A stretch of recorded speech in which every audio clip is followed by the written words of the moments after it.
kondisi dia tangannya di borgol gini.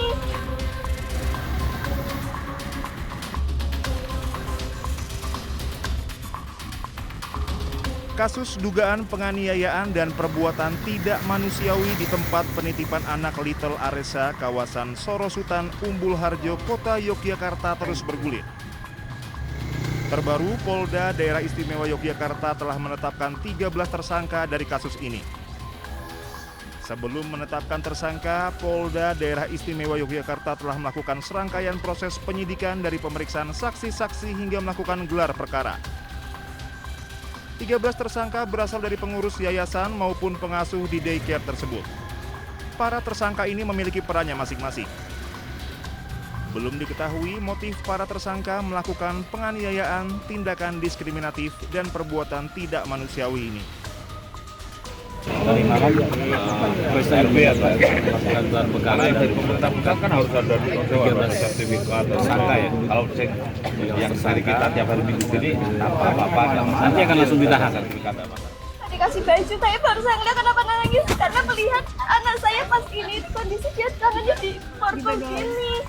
Sementara sejumlah orang tua korban mengungkap dugaan kekerasan di daycare Little Aresa, Yogyakarta.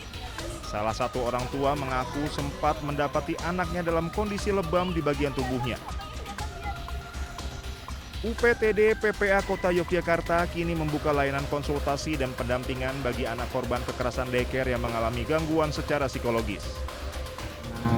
Ini sudah terjadi, ya mau gimana lagi, yang jelas itu kita nggak bisa gimana yang jelas kita negara hukum, proses saja. Dari 103 anak yang dititipkan, 53 diantaranya menjadi korban kekerasan dari pengasuh daycare. Rata-rata korban usianya masih di bawah 2 tahun. Pengungkapan kasus kekerasan terhadap anak ini berawal dari informasi masyarakat dan diperkuat keterangan sejumlah orang tua yang mengaku anaknya selalu menangis ketakutan saat akan ditinggal di tempat penitipan anak. Dari Yogyakarta, Gunanto Farhan, iNews melaporkan.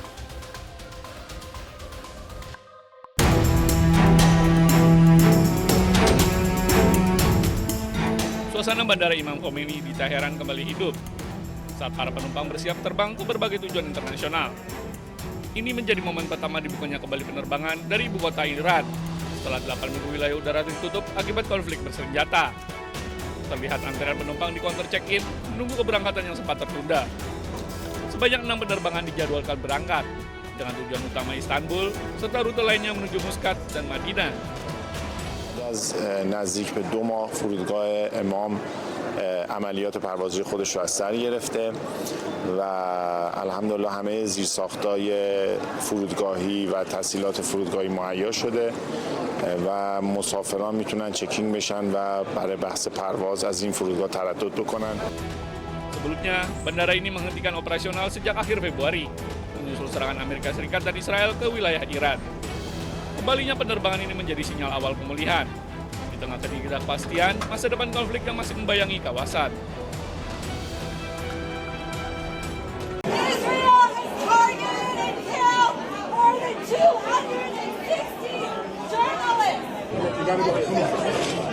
Talking to people nicely. We were in there talking about Amal Khalil, a Lebanese journalist just murdered by the Israelis.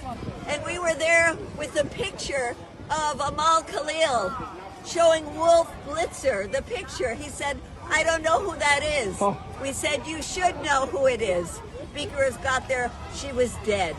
And these are the colleagues of the people celebrating the war criminal. Both Donald Trump and Pete Hegseth are going to be in there tonight. And these journalists, in quotes, people on the ground in Gaza are risking their lives daily, having to report on their own people, their own families' deaths. We just saw Amal Khalil in Lebanon. And these journalists are sitting here partying with Donald Trump and Pete Hegseth and Stephen Miller. And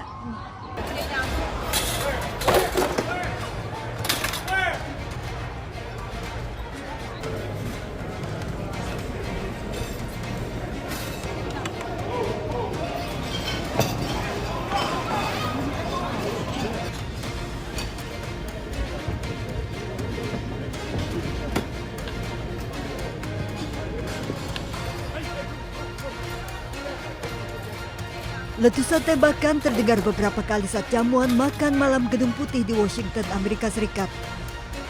Pasukan pengaman Presiden Amerika Serikat Secret Service bergegas melindungi Donald Trump dengan berdiri mengelilingi Trump dan ibu negara. Wakil Presiden Amerika Serikat J.D. Vance ikut evakuasi aparat keamanan. Aparat juga segera mengevakuasi pejabat Amerika dari lokasi jamuan. Seluruh tamu undangan panik ketakutan berlindung di lantai dan bawah meja. Saat bersamaan, aparat keamanan menyerbu masuk ke dalam ruangan untuk mengatasi keadaan. Aparat keamanan bersenjata berteriak saat berusaha melumpuhkan pelaku yang teridentifikasi bernama Cole Thomas Allen, seorang guru berusia 31 tahun dari California. Aparat keamanan juga berjaga di luar gedung, mencegah siapapun yang akan masuk. Melalui akun media sosialnya, Trump merilis rekaman CCTV saat pelaku menerobos keamanan menyerang dan berhasil dilumpuhkan aparat. Tidak ada korban dalam insiden ini. Well, thank you very much. That was very unexpected, but incredibly acted upon by Secret Service and law enforcement. And this was an event dedicated to freedom of speech that was supposed to bring together members of both parties with members of the press. And in a certain way it did, because the fact that they just unified, I saw a room that was just totally unified. It was in one way a very beautiful thing to see. A man charged a security checkpoint armed with multiple weapons, and he was taken down by some very brave members of Secret Service, and they acted very quickly and have just released, for purposes of transparency, clarity, I've ordered it to be put out. You probably have it by now. Put out on Truth and put out on many of the platforms. A tape showing the violence of this thug that attacked our Constitution, and also showing how quickly Secret Service and law enforcement acted on our country's behalf. Really did a great job. One officer was shot, but saved by the fact that he was wearing obviously a very good bulletproof vest. He was shot from very close distance with a very powerful gun, and the vest did the job. I just spoke to the officer and he's doing great. He's in great shape. Tak berselang lama, spekulasi beredar di media sosial. Dilansir dari siaran media penyiaran Fox News, juru bicara Gedung Putih Karoline Leavitt dalam interview dengan jurnalis Fox News menyebutkan kemungkinan adanya beberapa tembakan yang dilepaskan. I will tell you, this speech tonight will be classic Donald J. Trump. It'll be funny, it'll be entertaining. There will be some shots fired tonight in the room. So everyone should tune in. It's going to be really great. I'm looking forward to hearing it. Berdasarkan wawancara, pernyataan Karoline Leavitt merujuk pada pidato Trump. Hingga kini aparat keamanan masih menyelidiki motif penembakan dengan menggeledah tempat tinggal pelaku.